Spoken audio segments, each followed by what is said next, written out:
میرے پیچھے آپ کو بارش ہوتی نظر آ رہی ہے۔ کراچی میں کل سے بارش ہو رہی ہے اور یہاں پر بھی گٹر ابلنا شروع ہو گئے، بجلی جانا شروع ہو گئی ہے۔ میں سوچ رہا ہوں کہ خیبر پختونخوا، گلگت بلتستان، آزاد کشمیر، بونیر کے جو علاقے ہیں وہاں پر کتنا بڑا بادل پھٹنے سے، سیلاب آنے سے، طوفانی بارشیں ہونے سے کتنا بڑا نقصان ہوا ہے۔ ہم یہاں کراچی میں بیٹھے، ہمارے پکے مکان ہیں اور سولر لگا ہوا، سولر نہ ہو جنریٹر ہے، اور پھر بھی سارا انفراسٹرکچر کافی حد تک بہتر ہے۔ وہاں پہاڑوں میں جو اتنے بڑے طوفان آئے، گھر کے گھر پورے بارش میں بہ گئے، دکانیں لوگوں کی بہ گئے، گاؤں کے گاؤں صفا ہستی سے مٹ گئے۔ ایک ہی خاندان کے 23 افراد شہید ہو چکے ہیں اور ہزاروں کی تعداد میں لاپتہ ہے۔ رپورٹ کے مطابق، جو ابھی تازہ رپورٹ ہے اس کے مطابق 735 افراد اب تک شہید ہو چکے ہیں اور ہزاروں کی تعداد ایسی ہے جو لاپتہ ہے، جو پہاڑوں کے نیچے دبے ہوئے ہیں، جو گھروں کے نیچے دبے ہوئے، ملبے کے نیچے دبے ہوئے ہیں۔ اس کو نکالنے کے لیے پاک فوج کے ادارے، مخیر ادارے، بہت سارے لوگ، کے پی حکومت لگی ہوئی ہے، لیکن اتنا بڑا طوفان، اتنا بڑا سیلاب، اتنی بڑی تباہی آئی ہے تو اب تک اس کو نکال نہیں پا رہے، کوئی سمجھ میں نہیں آ رہا۔ مزید یہ کہ کل پھر صوابی میں بادل پھٹنے سے ایک بہت بڑا طوفان آیا، اس میں بھی 250 کے قریب لوگ شہید ہو گئے اور لاپتہ ہے وہاں پر۔ اور مزید یہ ابھی خبریں آ رہی ہیں کہ انہی علاقوں میں زلزلے کے شدید جھٹکے بھی آئے ہیں۔ اللہ تعالیٰ سے پناہ مانگنی چاہیے، اللہ تعالیٰ سے ہاتھ جوڑ کر اپنے گناہوں کی معافی مانگنی چاہیے، پناہ مانگنی چاہیے کہ اللہ تعالیٰ ہمارے حال پر رحم کرے۔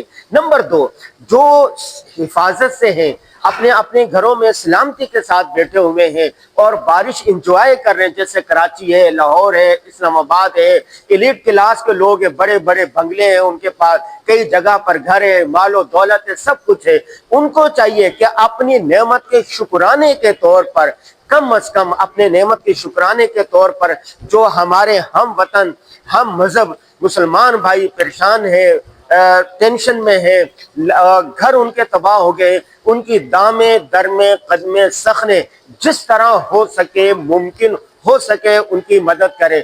بہت سارے دوست پوچھ رہے ہیں کہ ہم کس کے ذریعے سے تعاون کریں۔ اصل بات یہ ہے کہ آپ خود جائیں، اپنے دوستوں کے ساتھ جائیں، وہاں جا کے مشاہدہ کریں۔ لیس الخبر کالمعائنہ، جو آپ کو فیملی تباہ حال نظر آئے، گاؤں تباہ حال نظر آئے، علاقے تباہ حال، کس چیز کی وہاں ضرورت ہے؟ کسی کے راشن کو ضرورت ہے، کسی کو خیمے کی ضرورت ہے، کسی کو کاروبار اس کا تباہ ہو گیا ہے، اور کسی کو دفنانے کے لیے کفن کی ضرورت ہے۔ اتنے لوگ ہیں، ان کو مختلف ضروریات، آپ خود جائیں، مشاہدہ کریں، ضرورت کے مطابق ان کو چیز فراہم کریں۔ اگر آپ یہ نہیں کر سکتے کہ پاکستان کے کئی مخیر ادارات ہیں، بیت السلام ہے، پاک ایڈ ہے، دارالعلوم کراچی ہے، بنوریہ ہے، اور اس کے علاوہ اور بھی کئی ادارے ہیں جو مجھے نظر آ رہے تھے، ابھی میں دیکھ رہا تھا، جن کو لوگ وہاں پر گئے ہوئے، جن کے سرپرست وہاں پر موجود ہیں، اور البرہان بھی میں نے ابھی دیکھا، اور عالمگیر ویلفیئر ٹرسٹ بھی وہاں پر پہنچا ہوا ہے۔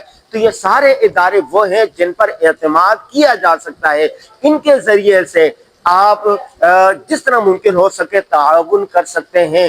دیکھیں، حدیث پاک میں آتا ہے کہ مومن، ایک مسلمان کو اگر تکلیف مومن جسد واحد کی طرح ہوتا ہے، اور کسی ایک عضو میں تکلیف ہو تو دوسرا بھی محسوس کرتا ہے۔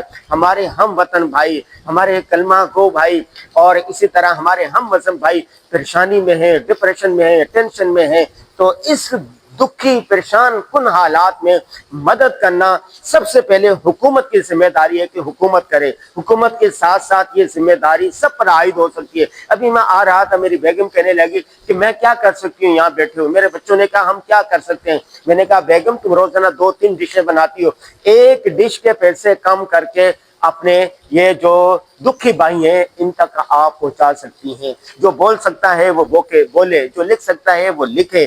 جن کے پاس مال ہے، ثروت ہے، ان کو چاہیے کہ اپنے مال کے ذریعے سے مدد کرے، اور ساتھ ساتھ اللہ کی طرف رجوع کرنے کی بھی ضرورت ہے۔ سب کو چاہیے کہ اللہ کی طرف رجوع کریں۔ یہ سارے فیصلے اللہ کی طرف سے ہوتے ہیں، اللہ ہی مسبب الاسباب ہے۔ یا اللہ، یہ بارش ہو رہی ہے، بارش میں دعا قبول ہوتی ہے، ہم دعا کرتے ہیں یا اللہ ہمارے حال پر رحم فرما، یا اللہ تو پاکستانی قوم پر رحم فرما، ہمارے گناہوں کو معاف فرما، یہ جو ایک عذاب کی شکل ہے اس سے نجات عطا فرما، آمین آمین یا رب العالمین۔